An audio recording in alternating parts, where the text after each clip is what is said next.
How's it going, YouTube? I had a couple of requests for this. The hbp1001 Gearbest RC.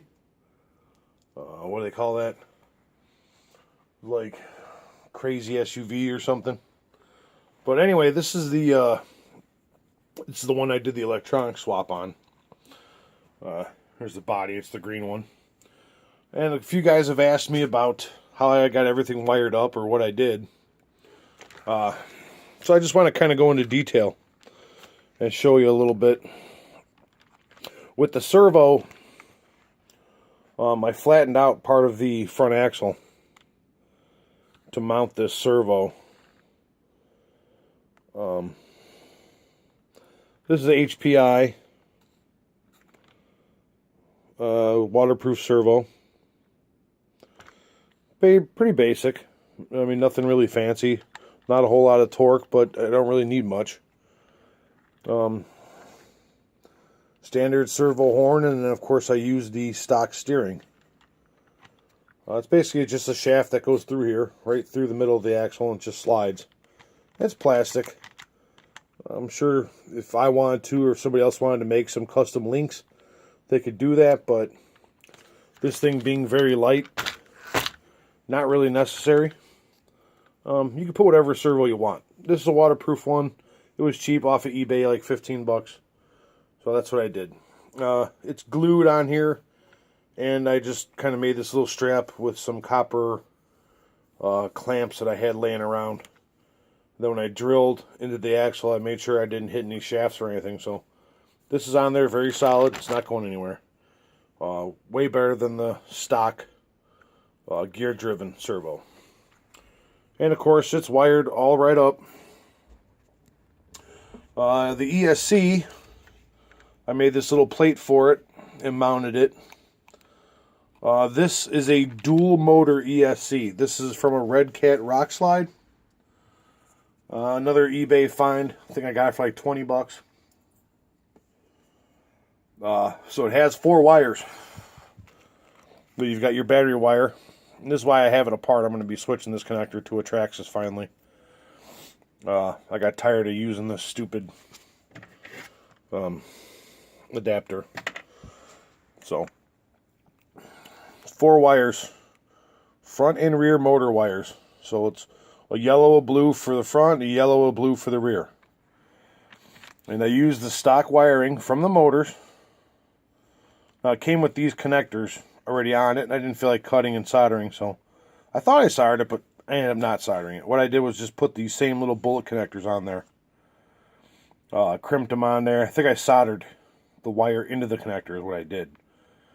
And a little shrinkage, whatever, and plugged them in. I got it all nice and neat. Nice and tidy together. Then going over here, here's the on and off switch. This I'm going to end up cutting, getting rid of. I'll go pretty close to the ESC, probably up here. Basically all I do is just clip both of these and then twist them together to get rid of the switch. It's one less wiry thing hanging around. Here's the receiver. What I'm using is Fly Sky 3-channel. So you've got your ESC, you've got your servo. This is actually the stock plug for the lights. It fits just fine into the receiver. So if you guys want to do that, let's see, I got it on, what is that extra channel? And it just plugs in fine and the lights work awesome. And that's just held on with some Velcro. So it's on there, pretty good. It's not going anywhere. I could probably put my liquid electrical tape. This stuff. What is this? Permatex liquid electrical tape. All over that, and it'll totally waterproof it. And then the same with the ESC if I wanted to. Go all up in here with all that stuff. Give it a few coats to waterproof the board. You know, I had this thing out in the snow yesterday, because finally we got about 4 inches here outside of Chicago, so it was fun. This thing handles just fine in the snow. These tires are actually really good for the snow. With the cold, they stiffened up, but I was going to replace them with something different, and I think for right now, just for the snow, man, I kind of dig it. The harder, the better it kind of bites and rips through it, so I like it. I like it. But yeah, this is basically it with the body and everything off. Still a ton of screws to take the bodies off of these things. And you can see just how I got my shocks and everything mounted. How I had to cut some of the rear section away. You know, a little plate that I made for the battery. Just with a Velcro little hold down. Very cheap. Put a screw through it. Simple, extra simple. Here's the cabin that's kind of cut apart. And that all sits down like that. Basically just like that. And it hides all the electronics.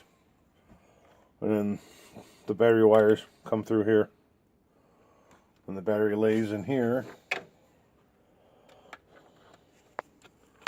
Basically like so. And that's how it all sits together. So that's it in a nutshell. Like I said, I try to use the stock wiring for the motors because there's really nothing really wrong with it. Small motors. If you want to upgrade to bigger motors, just remember the gears that are inside of these things are plastic. So if you want to get bigger, more torque, you're going to run the risk of shredding those plastic gears, and good luck trying to find something metal to fit that. My plan for this is, because I do like the motor on axle, and I like the way it has the Wraith look to it. I'm thinking about just getting a couple Red Cat Rock Slide axles, because you can find them on eBay relatively cheap, like 20 to 30 bucks for the whole assembly. And do the same thing. I'll get the Red Cat Rock Slide motors and connect these guys all together. And I can either use the rear steer, because it's 4-wheel steering, or I could just keep it front. So I'm not sure what I want to do, but probably maybe for another 50, 60 bucks, I can have Red Cat axles, front and rear. And those are upgradable from what I understand. So if I'm wrong, I don't know. You guys let me know. Hit the, put your comments in the column below if you want. So, but for you guys that wanted to see this, if you were curious to exactly what I did, that's it. Just take all the garbage out of this thing and put some hobby grade electronics in it. And then if I did have that axle slippage, I think it was on the rear. Was it the rear axle? Yeah, I believe it was the rear axle. I had the slippage.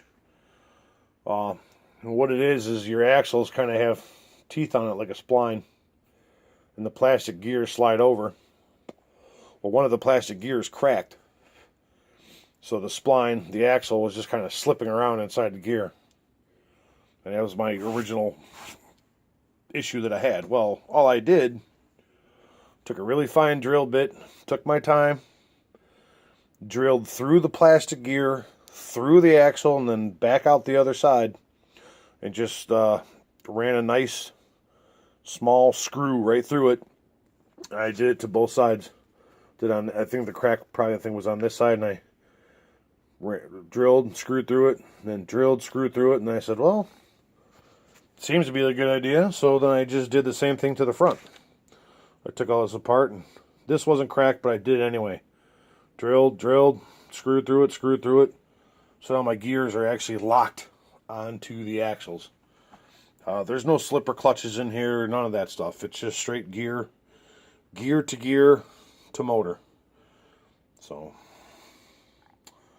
That's basically it, guys. That's the hbp1001 electronic swap.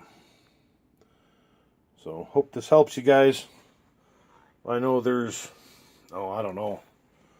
I've had probably about 7,000 or 8,000 views on this goofy thing. Like for each video I've done, I think I've done probably about 4 or 5 videos on this. So hopefully this helps you guys out. It just shows you could take a $24, $25 RC and make something better out of it, you know. Why not? So there we go. Let's put the body bag on. Kind of see what it looks like. Huh? Hey, it's all there. So, alright guys. We'll see you guys next time. Thanks for watching. Midwest RC Junkies. Bye.